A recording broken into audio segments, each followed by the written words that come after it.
The rules for surviving are simple. Or at least, that's what I told myself while I was brushing my teeth on the morning everything started to unravel. Number 1. Never ignore your instincts. Number 2. Don't trust official statements. Number 3. Lock your doors before dark, no matter what. But routines have a way of making you forget the world is dangerous, especially when danger wears a normal face. That morning started like any other. I woke up to the sound of my neighbor's dog barking. Not the angry, protective kind of bark, more like a confused yelp that kept breaking off, as if the dog couldn't decide if it was scared or excited. I live in a regular apartment complex in the middle of a forgettable city, the kind of place where your coffee comes from the same bodega every day, and nobody knows anybody's last name. I guess that's why I noticed when everything felt wrong. My phone buzzed with news alerts about a virus outbreak 3 states away, but I barely glanced at it. People cough in winter. Dogs bark. Life goes on. On my way to work, I took the stairs instead of the elevator. There was something sticky on the banister, bright, smeared red, almost like someone had spilled tomato juice, except nobody brings groceries up those stairs. I wiped my hand on my jeans and tried not to think about it. When I stepped outside, I noticed a military van parked across the street. Not the kind you see during parades either. This one looked like it had been sitting there too long, engine off, windows dark. 2 men in camo were standing by the rear doors just watching. Everyone else pretended not to see them. That's rule number 4. Never be the first to ask questions out loud. People on the bus were coughing, hard, deep, chesty coughs that sounded like they belonged in a hospital, not on your morning commute. A kid sitting near the back had a blanket pulled over his head, rocking back and forth, whispering numbers under his breath. I felt the urge to get off early, but I forced myself to stay. There's a fine line between paranoia and being prepared, but if I'm honest, I've always walked it like a tightrope. By the time I got to work, I could feel something crawling under my skin, a nervous itch that no amount of logic could scratch. At my desk, I texted my brother like I always do. "You good?" Just those 2 words. He's 2 years younger than me, lives about 15 minutes away, and never answers before noon. Today, he didn't answer at all. Emails from HR started rolling in, talking about enhanced safety protocols and temporary communication blackouts. I laughed it off with the rest of the team. We made memes, called it Corona 2.0, and argued over lunch orders. But every time someone coughed, I felt my chest tighten.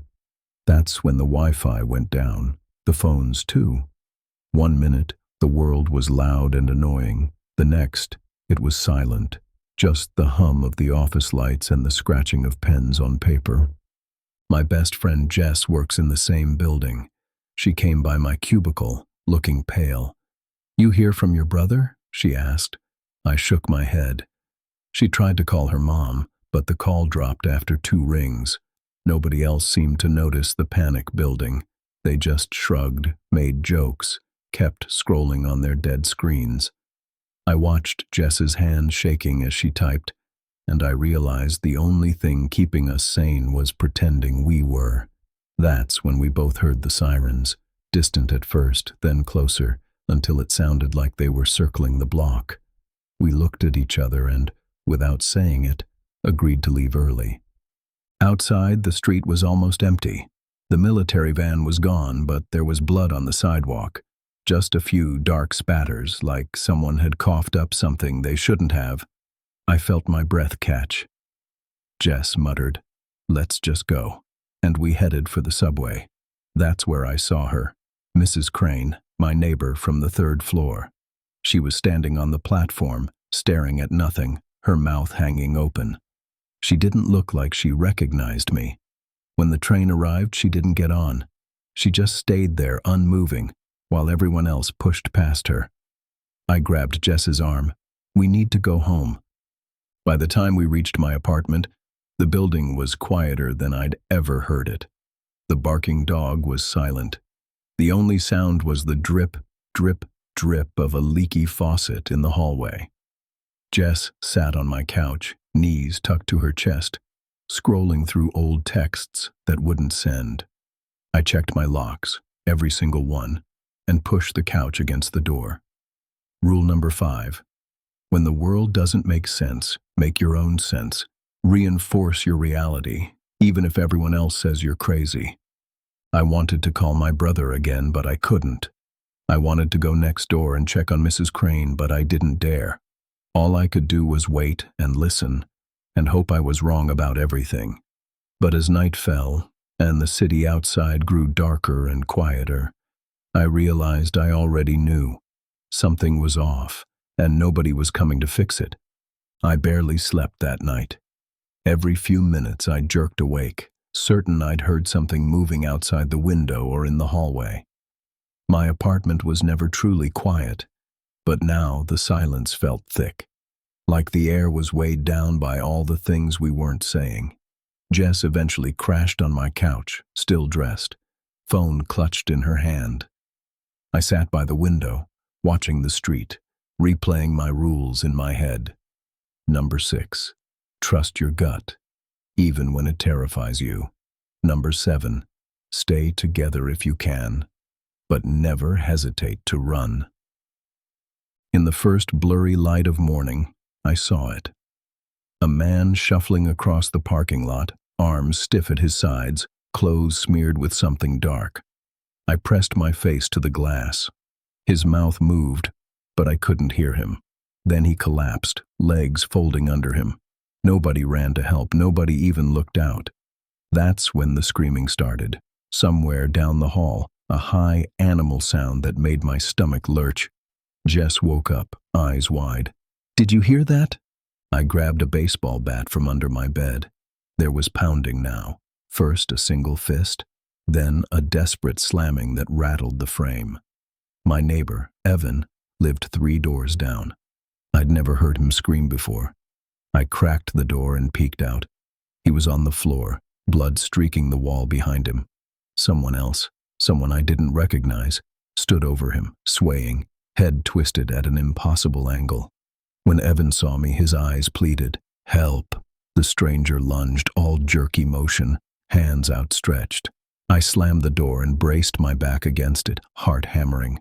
Jess started crying, real, ugly sobs. I dragged her to the kitchen, pulling the fridge in front of the door. My hands shook so bad I could barely grip the bat.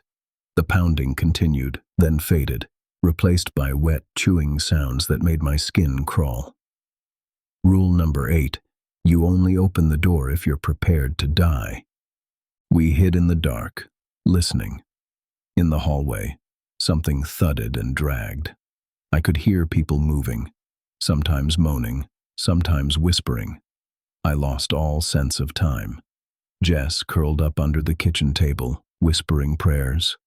I kept watch, fighting the urge to check my phone. Outside, a car alarm went off, then stopped. Something heavy hit the stairwell. I peeked through the blinds. There were more of them now, some running, some limping, some just standing still, staring at nothing. Their faces were all wrong, mouths too wide, eyes too flat, blood everywhere. The building shook as something threw itself against a door down the hall. A woman's voice begged, then cut off, sudden as a switch. I whispered my rules to Jess, trying to keep us grounded. Then the smell hit, like copper and rot and something chemical. Jess gagged. I pulled her close. We had to get out. Rule number 9. Survival means moving before you're ready. We packed quick. Water, food, batteries, anything we could stuff in my old hiking backpack. I left a note for my brother, just in case. "We're going. If you're alive, head north. Love you." I pressed it under the door. Then we moved slow and low down the back stairs. The building was a tomb, blood on the walls, doors cracked open. We passed Mrs. Crane's apartment. The door was half shut, but I saw her. Her back to us, rocking, nails clawing at the wood. I didn't call out. Couldn't risk it. Outside, everything had changed. Sirens, smoke, more bodies than people. I grabbed Jess's hand and we ran. No plan, just away. The world was unrecognizable. Cars crashed, some burning, others just abandoned. A man in a police uniform stumbled toward us, dragging one leg, eyes wild. I raised the bat, ready, but he kept going, didn't even see us. The air tasted like metal. People screamed, some fought, most just hid. Jess and I ducked behind a dumpster, trying to catch our breath. That's when I realized it wasn't just infection. Something deeper, stranger. The way people moved, the way their eyes found you in the dark. I saw a woman get up after being hit by a car. Her bones bent wrong, but she kept walking. A kid crawled out from under a truck, mouth full of blood, smiling at nothing. I looked at Jess. We can't go back. Not ever. She nodded, face streaked with tears and grime. In that moment, I knew the rules had changed. This wasn't about surviving an outbreak. It was about surviving a new reality, one where nothing made sense except fear and instinct. We ran, slipping through alleys and over fences. I thought about my brother, about Evan, about all the people I never really knew. A city of strangers, and now everyone was a threat. We hid in an abandoned laundromat as night fell. Jess tried to sleep, but I couldn't. I sat with my back to the door, listening to the sounds outside. At some point, Jess mumbled, "Do you think we're changing too?" I didn't answer. I just held her hand and kept watch, repeating the rules in my head, one after another, knowing they'd never be enough again. We spent the next day hiding, eating peanut butter with our fingers, barely speaking above a whisper. Every sound outside made us jump. I tried to keep Jess calm, but the truth was, I didn't know how to be strong. Rule 10, never lie to yourself about the odds. Still, I told Jess we'd find help, that someone had to be out there who knew what to do. I wanted to believe it. I almost did. Around dusk, a pounding started on the laundromat's side door. At first, we froze. Then we heard a voice, a woman calling for help, begging us to let her in. Jess wanted to open the door. I pulled her back. What if she's one of them? Jess shook her head, tears streaming down her face. She wanted to believe we could save someone. I wanted to believe we could save ourselves. The woman's voice turned to screams and then to guttural growls. We listened in the dark, helpless, as something outside tore her apart. I learned a new rule. Mercy can kill you. That night, something changed in Jess. She started pacing, muttering about her mom, and how maybe, if we just made it to her place, things would be normal again. I tried to stop her, but she was already halfway out the door before I caught her. We argued. She called me a coward. I begged her to stay. Finally, she slipped away, silent and determined. I almost ran after her, but I couldn't do it. Rule 11. You can't save everyone no matter how much you want to. After Jess left, the silence pressed in. I sat for hours, replaying every mistake, every moment I hesitated. Then I heard someone, or something, breaking in from the back. No time to think. I grabbed my bag and bat and burst through the front, running into the night. The streets were chaos, fires, broken glass, people screaming or howling, or just staring into nothing. I ducked into an alley, heart racing, vision blurry. I fought through a group trying to block my way. One of them grabbed my jacket, tearing the sleeve, fingernails drawing blood from my arm. I swung the bat until they let go, blood spraying my face. I kept running, not stopping until I reached the highway on-ramp. There, I saw bodies piled by the roadside, but also, miraculously, a working car. The keys were inside. I took it. I drove. I didn't stop for hours. Every mile I watched the world fall apart around me. Houses burning, people waving desperate signs, shadows flitting between abandoned cars. The sun was rising when I finally pulled over, too tired to drive. I climbed out and staggered down a grassy embankment, sitting in the tall weeds to catch my breath. That's when I saw Jess's backpack lying in the ditch. Empty. Blood on the strap. I never saw her again. In the days that followed, I survived by following my rules. I stole food. I hid. I left people behind. The worst part was how natural it became. Rule 12. If you survive long enough, you start to lose who you are. You become something new, something harder, something colder. And when the world is this broken, that's the only way to keep going. Now, I walk the empty roads, heading north, just like I told my brother. I don't know if he made it. I don't know if anyone did.